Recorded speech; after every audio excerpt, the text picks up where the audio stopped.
Good morning, everyone. Welcome back to my channel. Today we're going to be talking about something that I've come across recently that I thought was pretty cool. It's going to be a change that I'm implementing into how I think about art.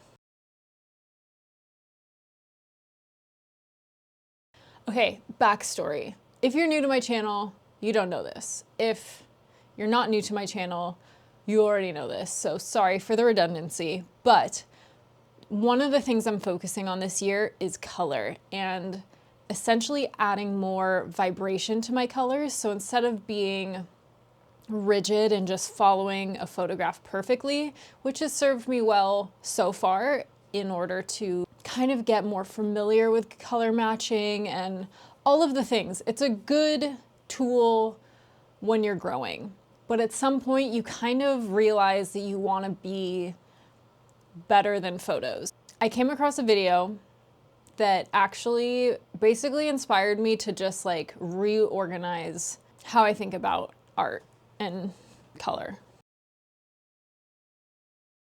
So it starts with my palette, but also how I just organize my colors in general. So let's take a look. In my immediate painting drawer, you may kind of notice a theme going on. Well, for starters, we basically have all the warms here and all the cools there, minus these. That's just because I needed a place to put white and burnt umber.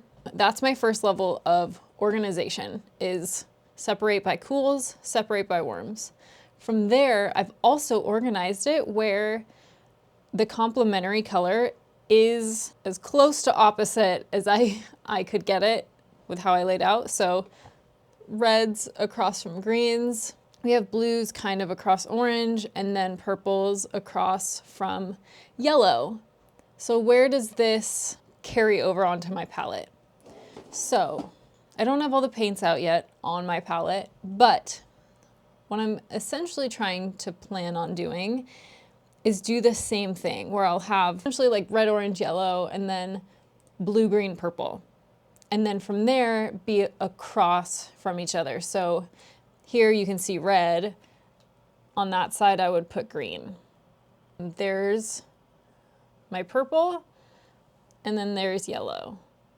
And then blue, so that oranges are gonna go here. So that's my new setup there, so that I can already see in front of me, okay, complementary opposite, and I can remember all of these things and just hint to myself, remember to add vibrancy by playing with these, by using what you have to play with, which is warm and cool and complementary opposites. Essentially, the layout is my subtle way of always reminding myself to check these things. What is it that I learned that kind of caused this change? Well, it has to do with this color wheel and this one specifically. Hi, Ashley here from another day.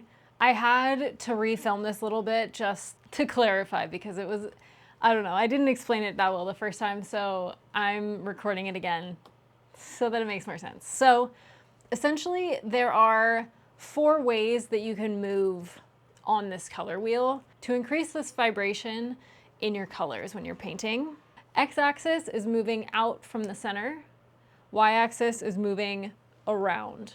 Okay, so the first method of adding more vibration into your colors is by moving solely on the Y-axis or the hue. So again, I think in our example we had picked blue, so let's pick blue as the prime color. That's the color that we were using, right?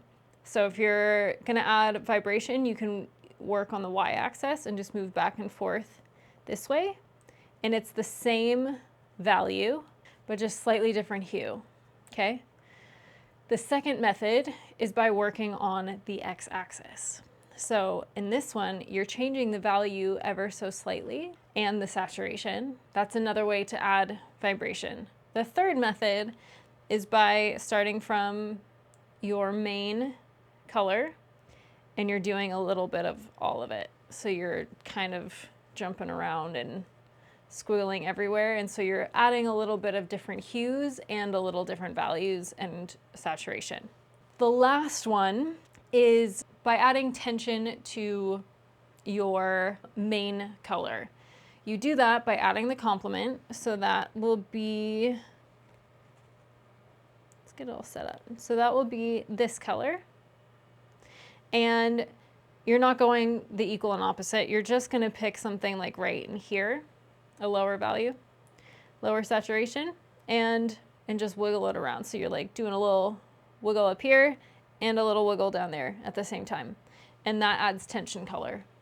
But with that one, you have to be very careful and very intentional with it, because I do think that if used in the wrong scenario, it can kind of distract and look weird.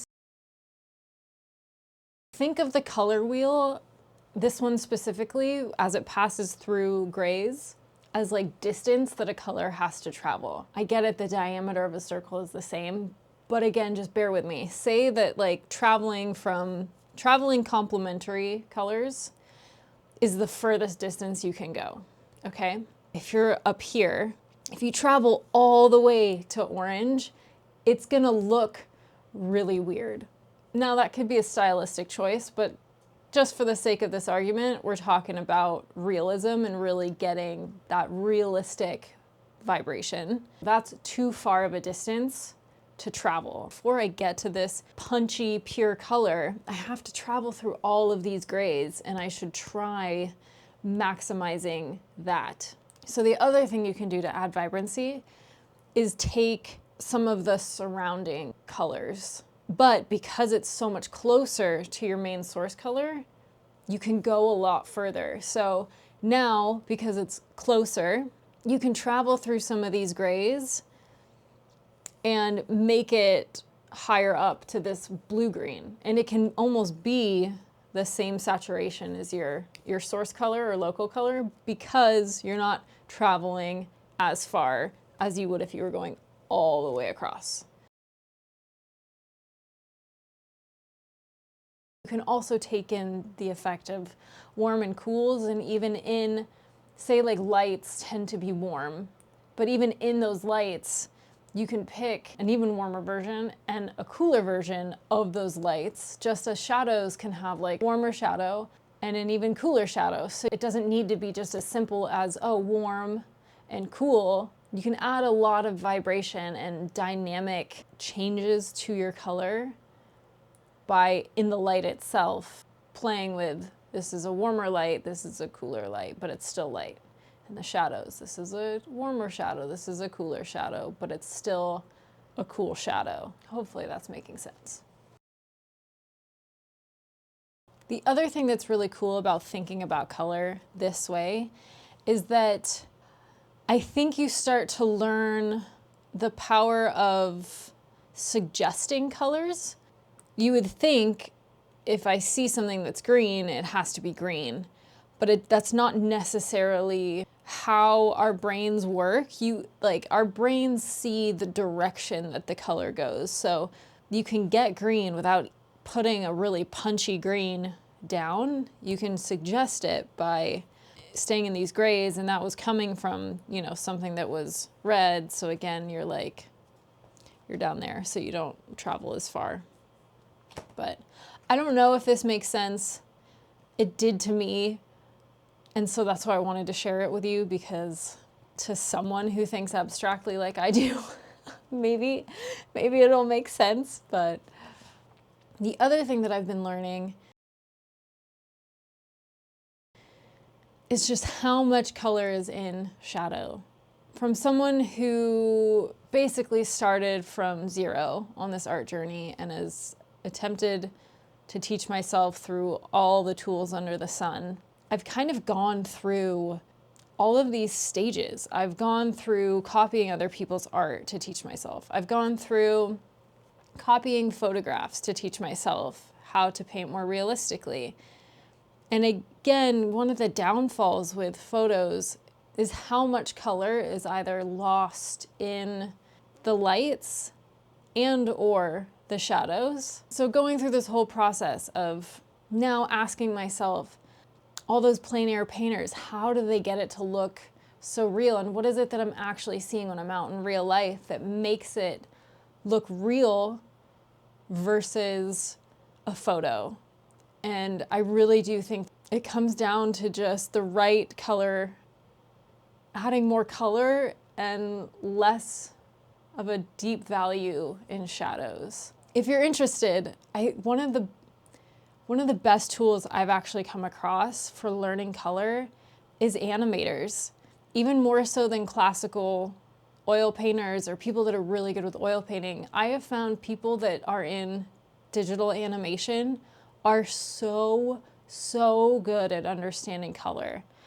So if you're interested in kind of learning a little bit more of what I'm talking about, there's two people that stick out in my mind, and that is Marco Bucci and then Lighting Mentor. Those two have been invaluable resources and are truly color masters. They're so good.